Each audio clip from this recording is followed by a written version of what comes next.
Hallelujah, hama dzinodikana. I want to welcome you to yet another episode here on Chibanda Media. Zuva ranhasi zuva rakanaka. Toda kutenda Mwari nekuda kwechipo cheupenyu. Tisati tatanga, I want to welcome my dear brother and a friend, Evangelist Damiano Chisale. Evangelist Damiano Chisale, I would like you to welcome our audience. Once again, welcome to another session. Yes. Yebasa ramwari zvekare. Welcome Zimbabwe, welcome Africa, welcome the world. We are here once again kuti tiitirwe zvakanaka. Tichinzwa kuti Mwari vanotiitira zvipi. Amen. Amen. Welcome, Bishop. Thank you so much. Thank you so much. Once again, Zora Nas, today we want to talk about the current situation that is taking place globally. Tine hondo iri pakati, yanga iri pakati pedu kana kuti ichiri pakati pedu, Israel and Iran. So, Bishop, Evangelist, we want to talk kuti, why do Christians need to support Israel? Why makristu anofanira here kutsigira Israel muhondo neIran? And what is the biblical and prophetic history of Israel and Iran?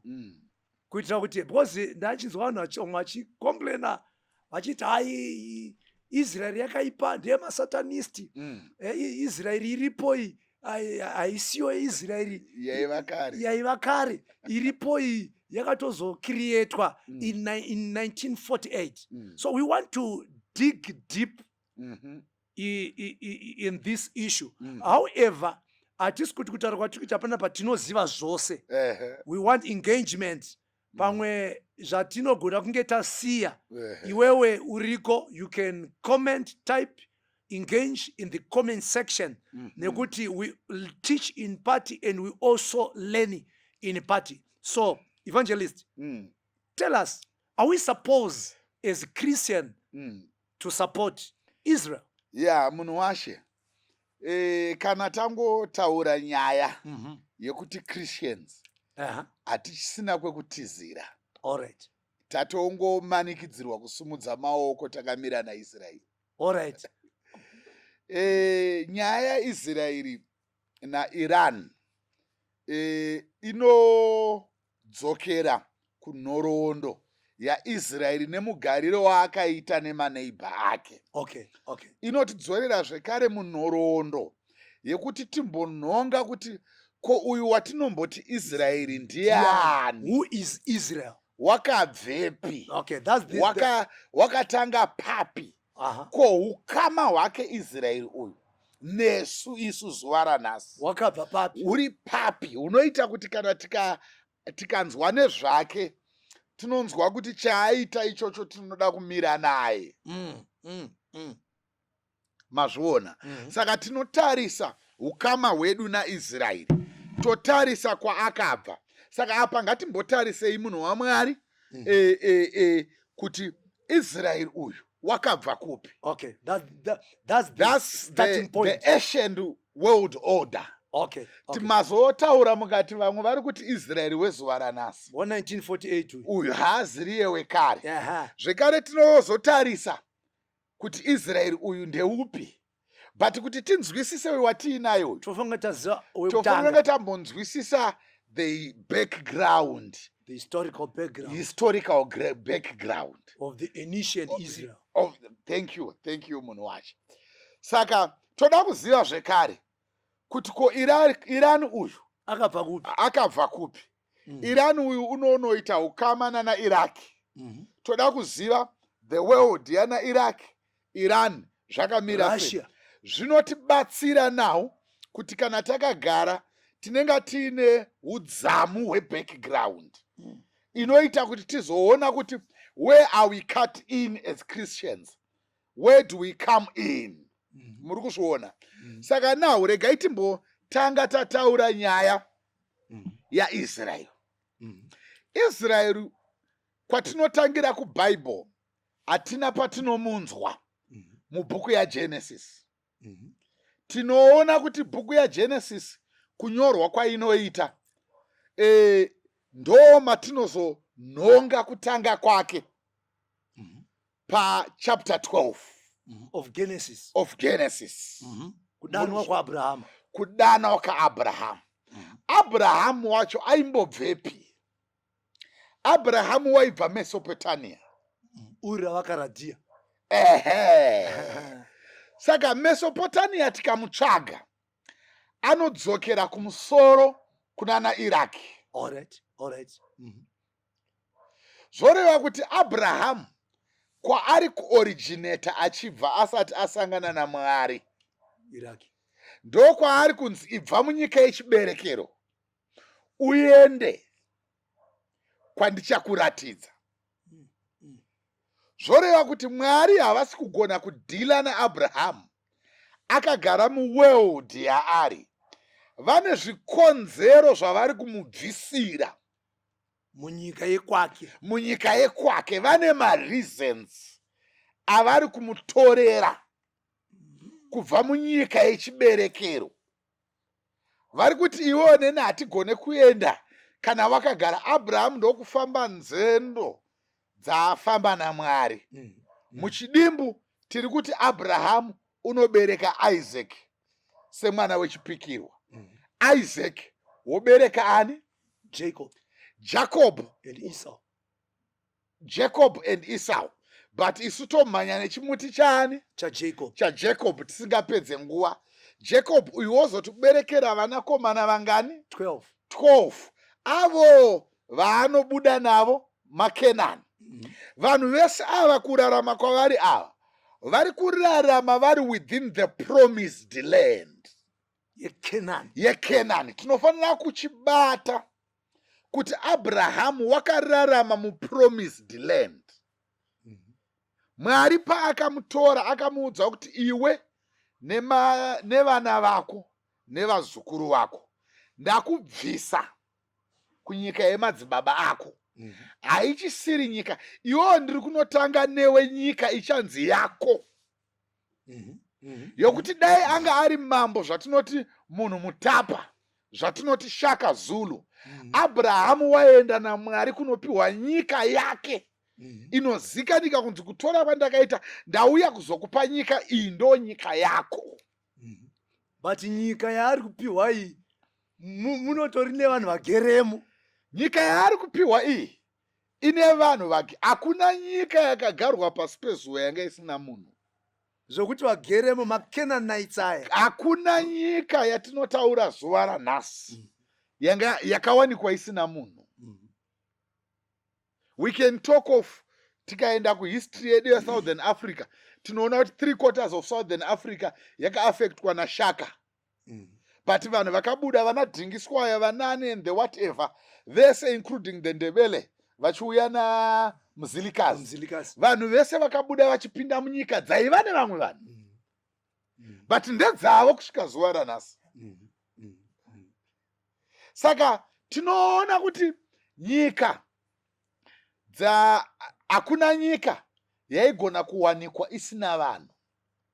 Asi chatinoziva ndechekuti nyika yaienda Abraham and his descendants havana kuitora nekuda kwekuti vakauya nehondo yechivanhu kana kuti vakaita engage, vakaipiwa naMwari mbune.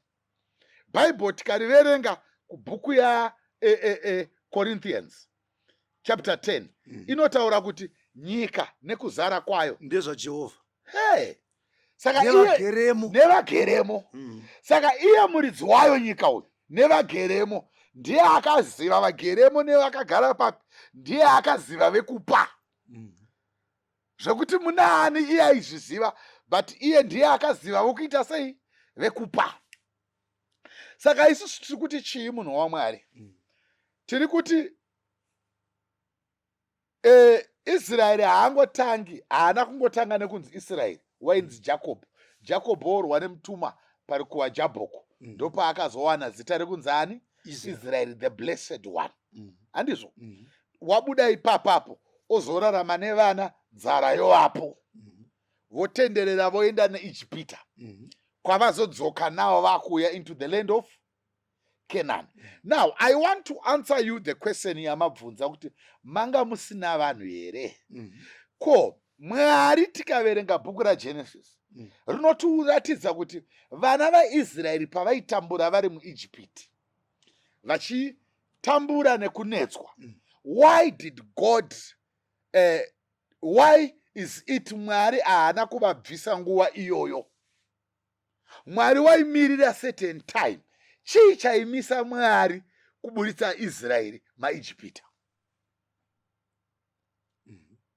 The scripture says clearly, rinotaura kuti hanzi zvivi zvaKenani, mukaiverenga, zvivi zvaKenani zvanga zvisina kusvika pane certain height yanga iri justified by the heavens kuti vabviswe.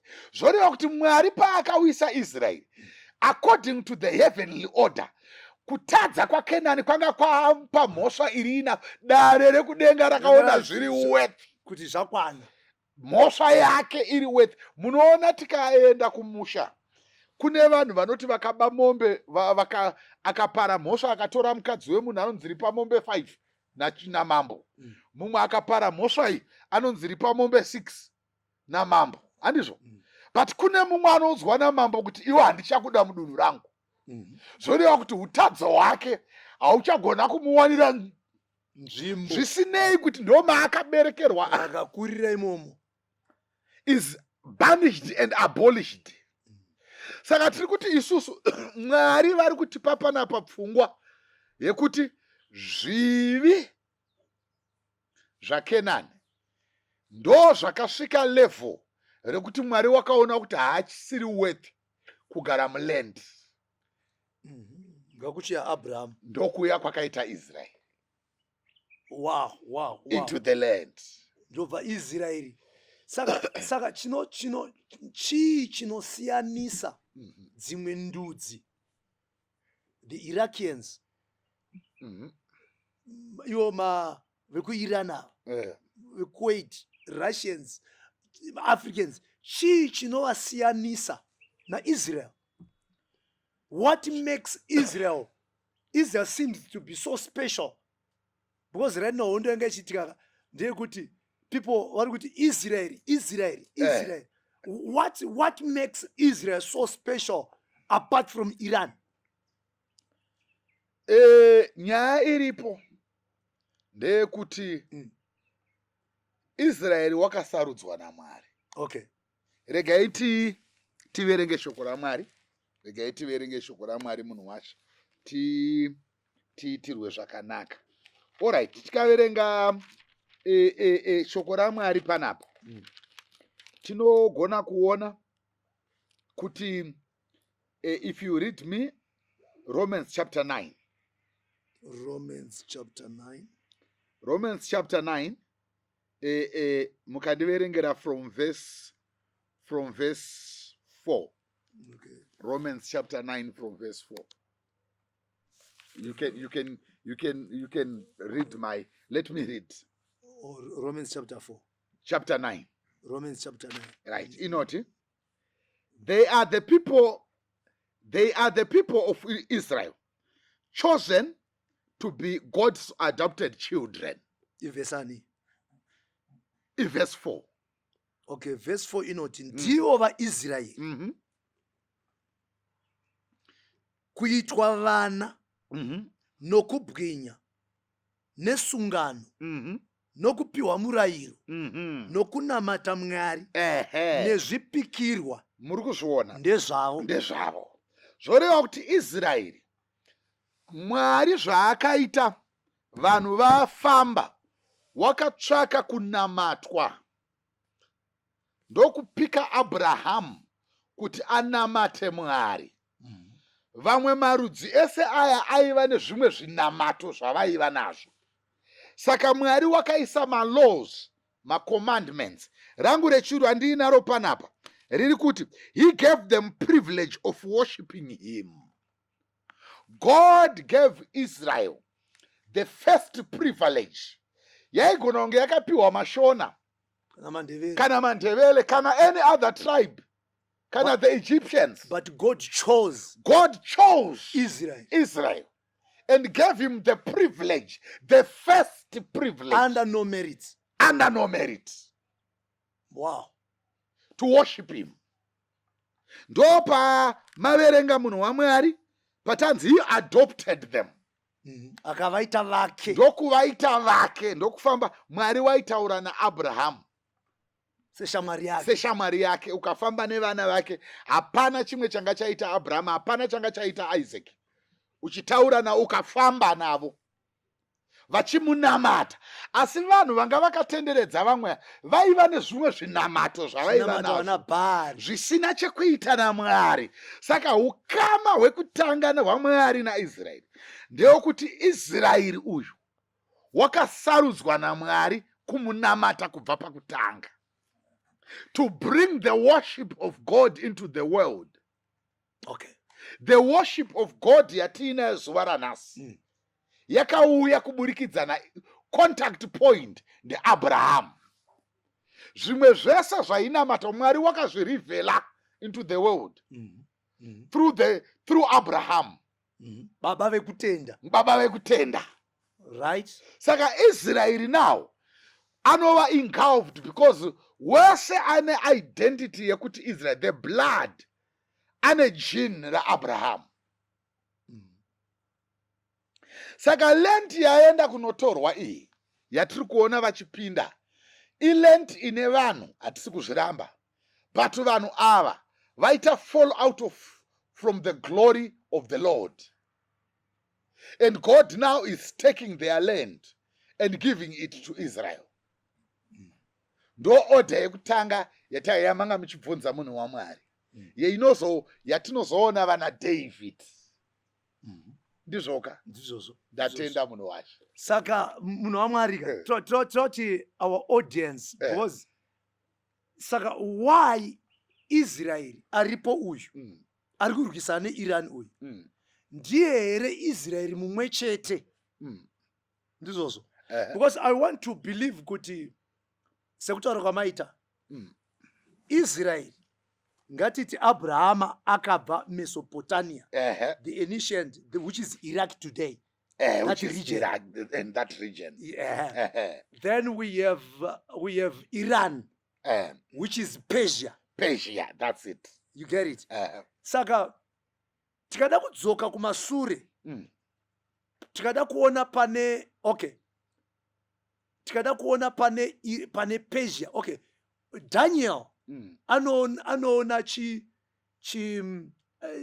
ndauti Daniel Nebuchadnezzar anorota chimufananidzo chimunhu chaimirira umambo hwakanga huri muhuna, the Babylonian Empire, the Medo-Persian Empire, the Greece Empire, and the Roman Empire. So Jesus was born to Israel. This also. But during that period, it was the Roman Empire. This also. Right. Right. So Daniel okay, ngatidzokere kuIsrael yamabva kutaura. Ndiyo yamabva kutaura. Israel anotadzira Mwari. Mwari votsamwa. Mwari oshandisa Nebuchadnezzar. Ndizvozvo. Right. Ipapapo nawo pamauya munhu waMwari munoona the idea yaMwari yekunhonga Abraham ndeyekuisa kunamatwa kwake into the world ndizvozvo through holiness. Saka ndikanhonga Abraham ndofamba naye, woita mwana mumwe chete ndofamba naye, woita vana 12 ndofamba navo, vachikura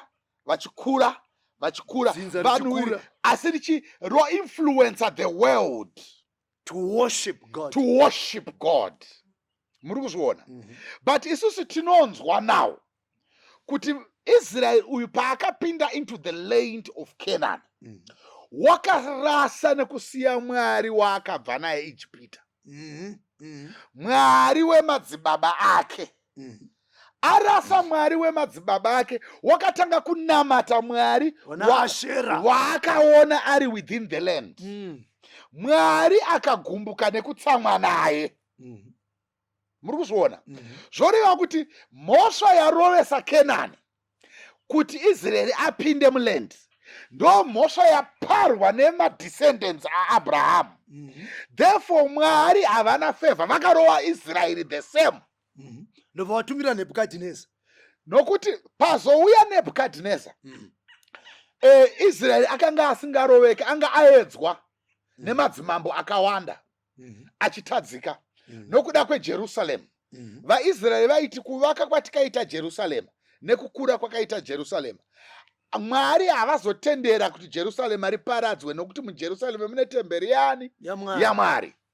Muri kuziona? Ndopaye muimbi uya akazoimba vanoti Mwari uku vachinamata zvifananidzo. Vanga vaine complacence yekuti chero muno muine temberi yaMwari, we are safe. Therefore vanga vakuita zvavanoda. Tinogona kurangarira kuti Senkereb akauya akaperera panzira achida kutora Jerusalema akaritadza, but Mwari vakazofuratira vakamutsa Nebukadhineza. The reason yarovesa Israel ndei sin fall. Mazvona. You can go ahead. So I was saying kuti pamataura munhu waMwari Israeri watadzira Mwari aadapta chinamato chemaCanaanites chavakarambidzwa ndizvozvo ndobva varohwa naNebukadhineza ndizvozvo ndopangwa ina Dhanieri. Nebukadhineza ndobva apisa guta, ndobva arasara ari masvingo, ndobva aenda nana Daniel nana Azaria nana Shadraki nana Hanania nana Nehemia nana Jeremiah, ndobva vaendwa navo ndizvozvo. This was the Babylonian Empire. That was the Babylonian Empire under Nebuchadnezzar. Yes. Now Nebuchadnezzar afa ndizvozvo chizukuru here kana kuti mwana wake chizukururwa Belshazzar anonzi aishandisa midziyo kudhakwa nevarongo vake. Midziyo yakanga yatorwa kutemberi yeJerusarema nasekuru wake. Sekuru wake vakafa vasina kuishandisa, navamwari uyu baba vake vakafa vasina kuibata. Kunyanya sekuru wake vakaita step into the land of, this is interesting. Sekuru vake vakaita step into the land of Canaan. Muri kuzviona? Vakaona the greatness and the yanga yakaitwa naMwari in Jerusalem. Tikaona history inoti havana kuuraya vanhu. Vakabvunza kuti ndavanani vakaita zvinhu, zvikanzi vagere vemuno, zvikanzi ngativatakure vanoita the same. Saka vaitakura vanhu vari industrious vakaenda navo. Mukaiverenga zvekare vaiziva kuti Mwari wevanhu ava is dangerous. Vakatombotumirwa message ndapa vakatora vanhu vane vavakatora vakanovaisa mulendi ipi iyi. Mulendi iyi munonzi vanhu vakaya kuzogaramo vakatanga kudyiwa neshumba. Muri kuzviona? And the king was forced kutora a certain number kuti endai munodzidzisa vanhu vatakaisa uku the laws of the land. Yes. Zvoreva kuti nyaya yanga isiri yaIsraeri watorwa. Mwari kunyange Israeri akaenda, Mwari vakasara vachirwira the laws of the land. Zvoreva kuti maKenani kusvika zuva ranhasi munoraramirwa nevanhu vane the laws of the land. Mune mitemo the laws of the land. Israeri wacho pachake abviswa, atakurwa, atapwa. Mambo abviswa maziso aendwa naye according to Jeremiah. Vanhu vakasaramo vakatadza kumugara. Vanhu vakatorwa naNebukadhinezar vakawiwa navo kunzi ndivo vasare vachirarama maKenani. Vakatadza kumugara. Why? Vaikadyiwa neshumba dzaivadya. Why? Mwari wairwira land. Waiti kana mauya kuzogara munyika ino mune malaws andakatema kuti anogara muno anorespekta umwari aine umwari nemunamato kwangu. Zvoreva kuti whoever anoda kurarama in that land, chero yakaiswa mapegi ekunzi ndeyaAbraham, ine maspiritual laws anorarama mairi kusvika zuva ranhasi. So Belshazzar ndizvozvo akafarisa Belshazzar. akafarisa ndopaakaona chanza chichinyora pamadziro ndizvozvo yanga yainvasion of the Medo-Persia. That's it. Medo-Persia iyi ndo Iran yanhasi. Ndo Iran yanhasi. Saka ndopaakaona chanza chichinyora kuti mene vazhinji vanoiparidzaka tekerofa sino umambo wako tazoudivhaidha ukuwo iyi yatoda kutaura iyi. Ndoda kutaura according to my understanding, you may correct me there. Okay. Kuti ko uyuyu Nebuchadnezzar uyu waimbova ani? Nebuchadnezzar akanga ari mambo weBabylon. Babylon dated to which country today? To which the country today, Babylon, is Iraq. It's Iraq, thank you. Ndoda kudzoka ipapa. Kana tadzoka pakuti it's Iraq, we need to agree kuti at a point Saddam Hussein crowned himself Nebuchadnezzar the third. Yes, you are right. Handiti munozviziva. Saddam Hussein wakazvikrauna kuti I'm Nebuchadnezzar the third. Zvoreva kuti chii? Historically, kutsvaga historically kuti nyika idzi dzakamira sei. Muri kubata shona yatiri kutaura munhu wamwari. Saka now ndadzoka inini pandati Mesopotamia uyu. Ndadzoka paye pandamboti Mesopotamia uyu ndiye wabuda Abraham. Abraham ari kubuda kuMesopotamia kunana Iraq uko. Ikoko. Muri kuzviona. Kwatawana Babylon. Ndo kwabuda ani? Abraham. Ndo kwabuda futi Nebuchadnezzar. Ndo kwabuda wedu Hussein. But tikaverenga up to date tinoona pane nyaya ndinoda kubata panapa.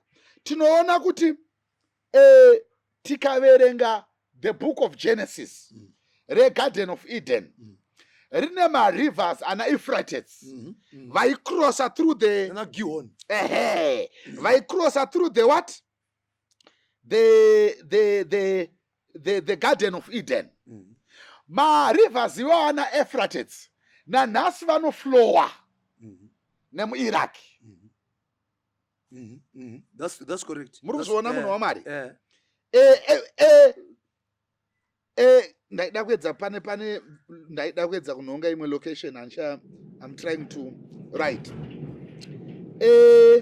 Mesopotamia handizvo. Ancient biblical maps refers to the region between Tigris and Euphrates region rivers. Saka Euphrates uyu watiri kutaura nezvake uyu handizvo. Tinoona tikadzokera this river flows somewhere within also the garden of what? Eden. Saka chii chatiri kutaura panapa munhu wamari? Ndoda kuedza kutaura kuti the richness inowanika within the region of Iraq and Iran inoratidza kuti kune ukoshwa hwakagara hwakadyarwa namusiki kubva kare. And the commotion inoitika nehondo dzisingapereko inokonzerwa nokuti ndokwatinotifungidzira kuti kune the first fall yemunhu wekutanga. Ndokune Eden iko. Ndokwakadonha Adam. Saka kunoramba kuine macommotions anoitika kumusoro amapedzi. Kuri rich kunoramba kuine mafalls anoitika. Why? Ndokwakadonha munhu wekutanga. With all the riches that was in the garden, dzekungodya nekuenda, Adam akadonha zvakadaro. Saka unoona kuti maconflicts anoitika tunana Syria, tunana chi, twakatenderedza tunyika haaperi. Mazviona munhu wacho. Saka what are we saying here? Tiri kuti nyaya dzekumusoroku dziri very spiritual and scriptural. And prophetical. No wonder now, coincidentally, Iran, anomukira Israel, the elect. Achibuda from the fallen. Namba kubvunza ipaya munhu wamari. Ndikati sei Mwari wakada kudhila naAbraham outside Mesopotamia. Waimubvisa munyika yakadonha munhu. waimubvisa munyika yeIran achiti handigone kudhila newe uri muland yakadonha Adhamu. Ndoda kunokuratidza kumwe tibude into the world of sin. Tinoita a restart. Zvoreva kuti Mwari vari kuita restart with Abraham, an age life yavakada kugadzira naAdhamu. Ndo yavaroda kuita restart with Abraham. But outside the land yakadonhera munhu. Vari kumubvisa muland yakadonhera munhu. Mazvoona. Saka now we are coming now to the current ndo saka imi mazoti now panguva yazenge Israeri adonha mazuva aBherishazari wakazouya ukarohwa naBhabhironi uchirohwa naNebhukadhineza akatora vanhu the skilled haana kuuraya akaenda navo ndamanga makavakwa wairespecta nekutya Mwari wavo waizviziva kuti Mwari wavo anoshanda ndosaka asina kunonwira makapu emutemberi kusvika iye achifa aimarespecta waitya umwari wanga huri associated with them with those vessels. You see it. Ndo panozomuka Roma wouya wochiita now colonizer varoma Roma akazoya after Greece. You see it. Ndo wachicolonizer the land. Israel was colonized. Ndo patinoona now tine panotongwa Jesu Pontius Pilate. Right. Pane vamwe vaimirira mutemo yemumweya nevaimirira mutemo yepanyama. Tiri kubatana munhu washe. Mutemo yepanyama ndeipi yandiri kutaura iyi? Munoona kuti uyu aizvidzi ari kuzviti mambo weva Juda. Ari kuzviti mambo wevachi? Juda. Why ari kupiwa mhosva yekunzi mambo? Once abvuma kuti I am the king, ari kuita go against the only king, Caesar. Where? The Romans. You see it. Saka, that's how the order was. So men of God. Toda kuti tichinyatsonzwisisa kuti the new Israel. Okay, isusu we cannot say kuti new Israel iyi. Because nevanhu kune new Israel. Ndizvozvo. Haisiyo Israel yakudhara yakare. Iyi new Israel yakazocreatwa 1948. And I was saying to people, look here. Hatigone isusu kuti okay, ngatigodzokera ku religion nai kuti pamataura nyaya yaAdam. Our audience must also understand kuti Abraham havasi baba vechitendero chimwe chete. Ndizvozvo. MaJudha, the Jews, ariko nhasi anonwa padzinde iroro. MaKristu isusu tinonwa futi padzinde iroro.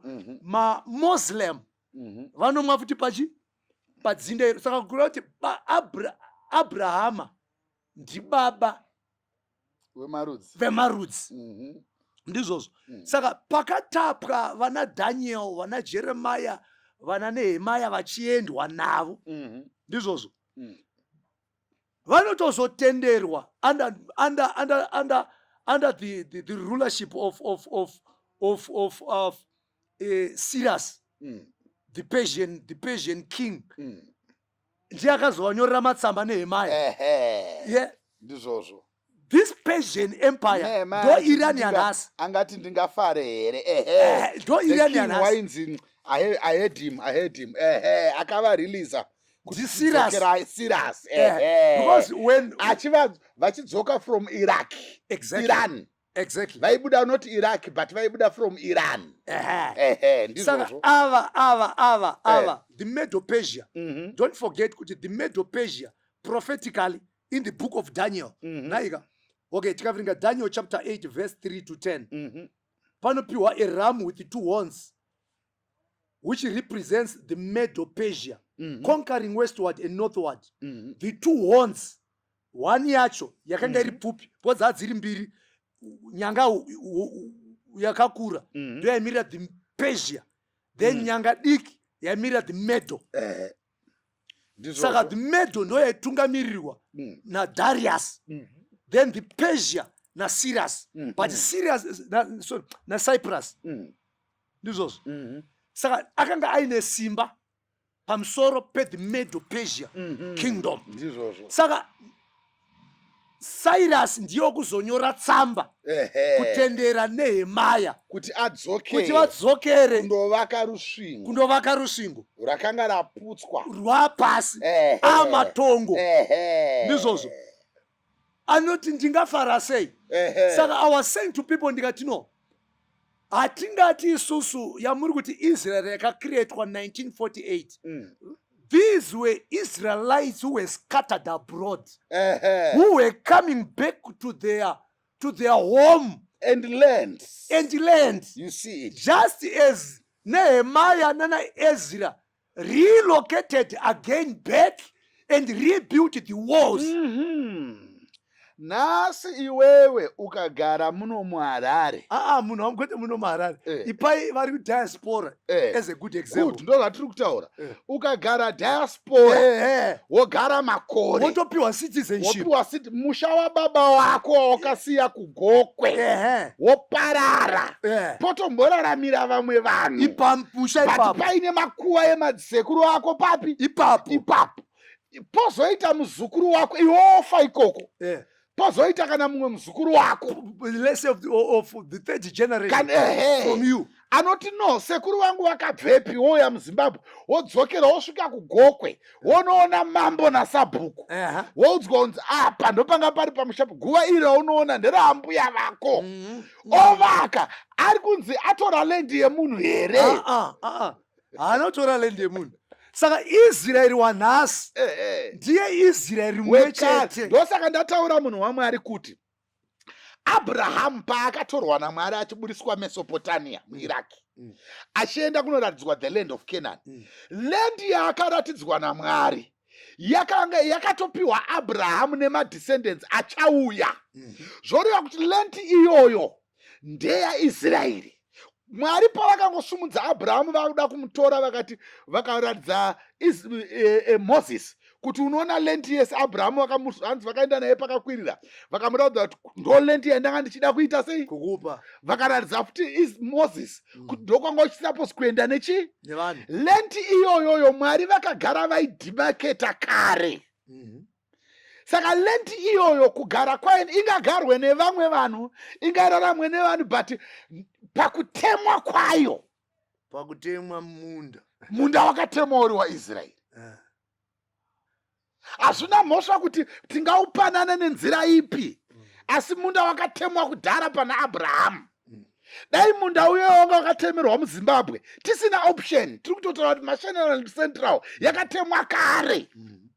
Saka munhu waMwari, we want to cut the long story short.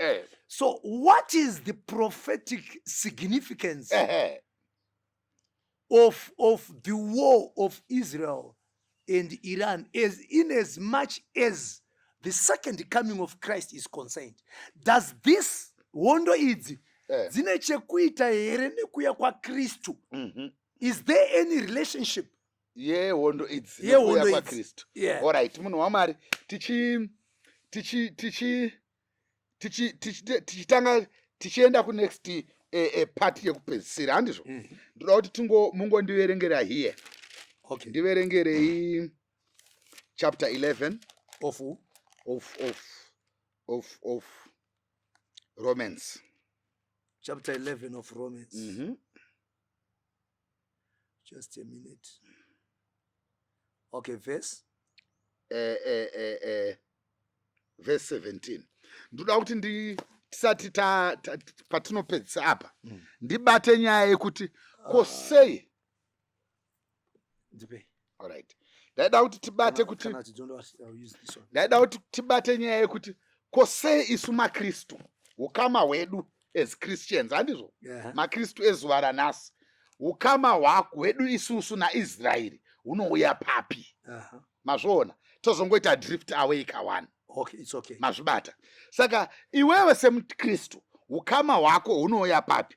Actually kana uchida kunzwisisa enda unoverenga Romans chapter 9, chapter 10 and chapter 11. Okay, Paul wakaedza kutsanangura zvakawanda ipapapo. Verse ngatingotangirei pavhesi 17. Romans chapter 11 verse 17. Chaverenga verse 17. And if some of the branches were broken off, and you being a wild olive tree. Right. If some of the branches from Abraham, the tree, the tree atiri kutaura pano, the branches that are being broken off, the main tree is Abraham. Andizvo? Ma branches atiri kutaura aya ndo Israel. Were grafted in among them, and with them became a partaker of the root and the fatness of the olive tree. Do not boast against the branches. Muri kuzviona, regai titsanangure munhu waMwari. Shoko raMwari riri kutaura kuti isusu maGentiles were the wild olive trees. Handizvo? Saka riri kuti the original branch Israel rakadonedzwa and we were grafted in. Muri kuzvinzwisisa munhu waMwari?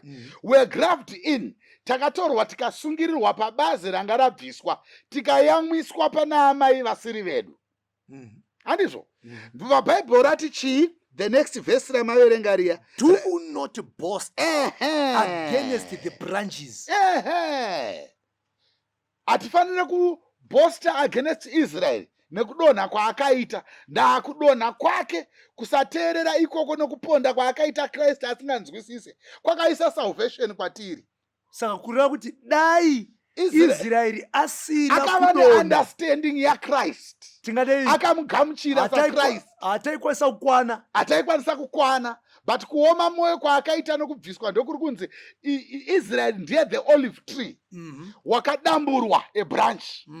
Abviswa branch, isusu were grafted in. Ndokupinda kwatikaita. Tapinda ndozviri kunzi naPaul, we shouldn't boast over muti wakadonha, branch rakadonha patakakwana isusu. Nokuti dai risina kudonha hataikwana. Saka tiri kuti saka Kristu, munhu waMwari, Kristu achiuya anoti kuti ndakauya kune vekwangu, vekwangu vakasandigamuchira, asi kune vose vakazondigamuchira ndakavapa simba rekunzi vana takazopinda. Wow. Saka therefore we stand automatically, and we are the children of Abraham by promise. Tiri vana vaAbraham by faith and promise. Tiri vana vaAbraham nekutenda. You see it. We are not affected by the law. We are not the children of Moses. Zvemutemo yavakapanana and etc. hatiko. Isu tiri vana vaAbraham. And we walk by faith, not by sight. So we trace our faith up to Abraham. We trace our faith up to Abraham. Not to Moses. Saka kureva kuti Moses mushumiri wema-rebellion. Moses, because murairo was for the rebellion. Murairo was for the rebellious. Abraham murairo wakauya nekuda kwekusatenda. Kuoma moyo kwevanhu ndokwakauyisa mirairo. Saka tinozoibata munhu waMwari. Pane zvandazaruriwa nyaya type. Tinozoibata nyaya type. Tinozoibata rimwe zuva. Nyaya type tinozoibata ipapa. Muchidimbu tiri kuti kana tiri vana vaAbraham nekutenda, isusu tinofamba according to the order of Abraham, not order of Moses. Not order of Moses. Abraham haana paakapiwa mutemo wetithe. Haana paakapiwa mutemo wokunzi iwe thou shalt not commit adultery. Kana ngatidzokere patithe mchana. Haana paakanzi thou shalt tithe. Handizvo? But chatinongoziva ndechekuti Mwari haana kutendera Abraham kufa asina kubvisa tithe. Why is it Mwari vakazviona zvakakosha kuti munhu anofanira kuzorifewa sababa? Tinozoibata separately iwe. Tinozoibata separately. Yakazvimirira. Saka tiri kuti isusu Israeri uyu wanhasi ari kurwisana na Iran. Ndizvozvo. and tazonzwa ukuthi hanzi Donald Trump, the president of USA, called for ceasefire, first with Iran and second with Israel. 6 hours and 6 hours and 12 hours, then 24 hours. There is a total ceasefire. Saka tikuti susu prophetically, don't you think, according to the book of Revelation, that these wars are pointing us to World War III, which is the war of Armageddon? All right, munhu waMwari. I beg to differ. Okay. Okay. Ndanzwa vanhu vakawanda vari kunongedza ipapo. I think topic takada kuti mboitaura rimwe zuva atikati tinozoidzokera yekuuya kwaKristu. All right.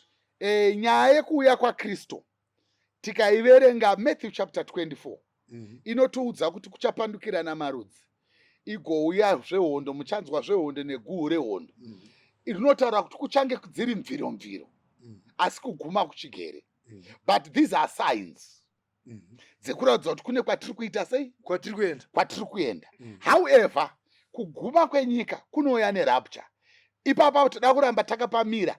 Nyaya yerapture inonzi hakuna anoziva musi kana nguva.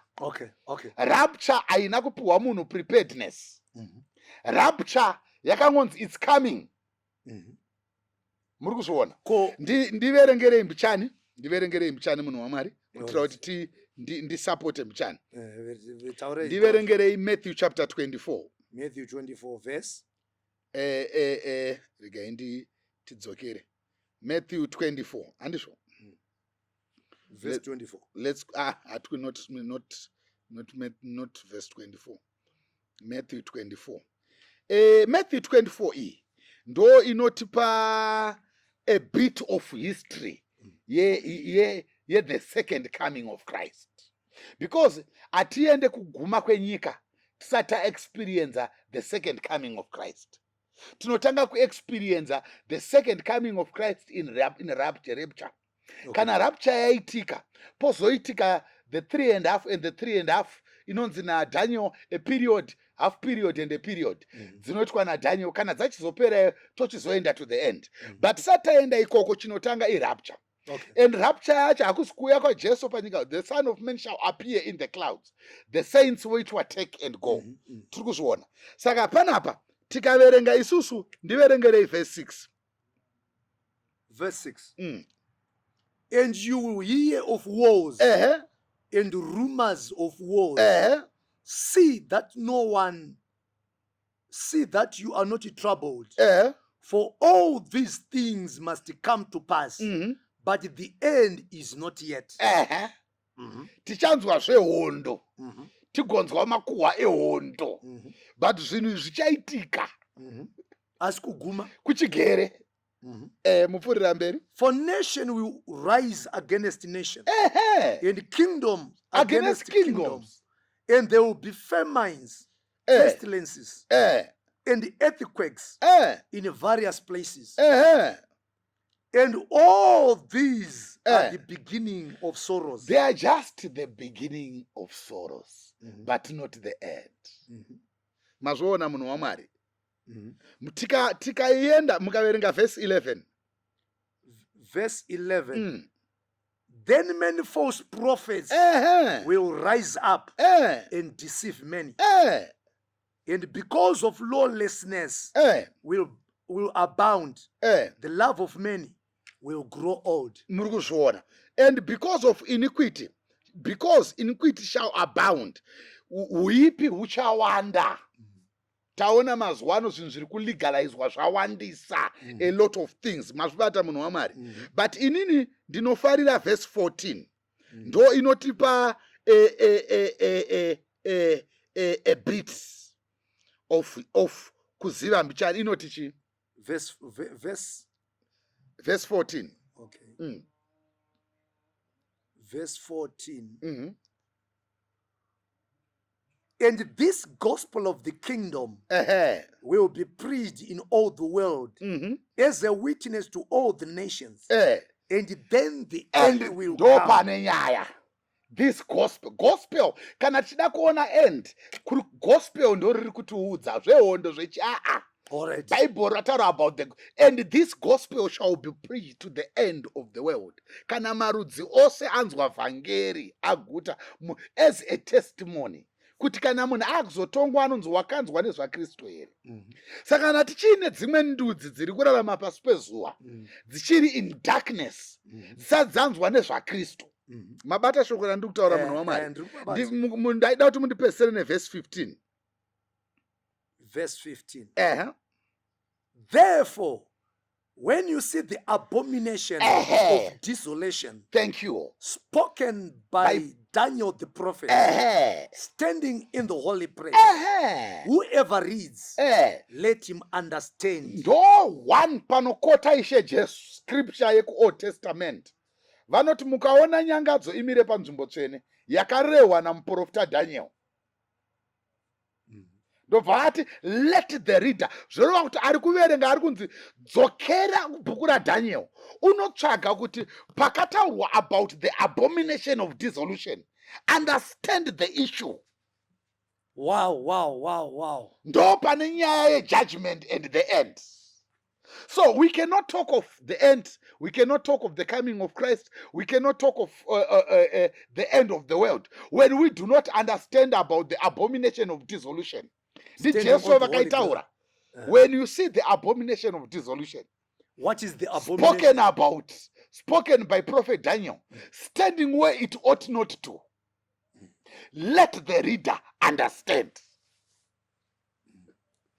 So the abomination of dissolution iri kutaurwa. Inonzi ukaona nyangadzo imire panzvimbo tsvene.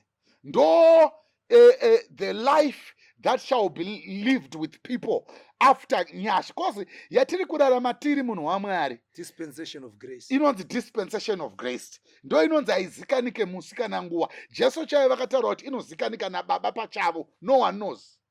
Haina anoziva. Grace period haina prophet, haina Jesu, haina anyone. Jesu vakaramba vakati hakuna anoziva musi kana nguva. Pachapera grace period. Grace period haina munhu anoiziva.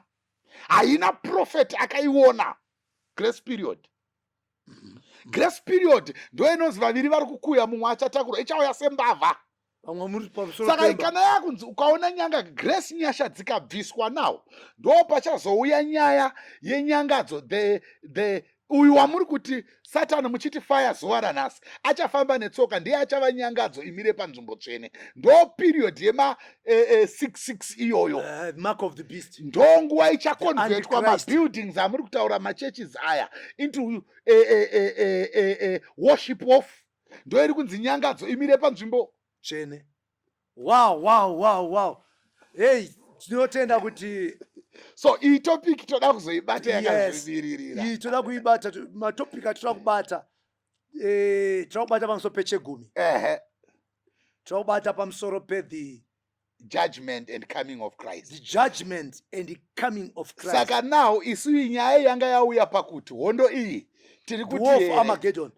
Chada kutaura nezvayo. Tofanira kuti tiitaure tichidescribe kuti inombonzi chii iri kuinvolvanani. Exactly. Apapa ndairamba haizi.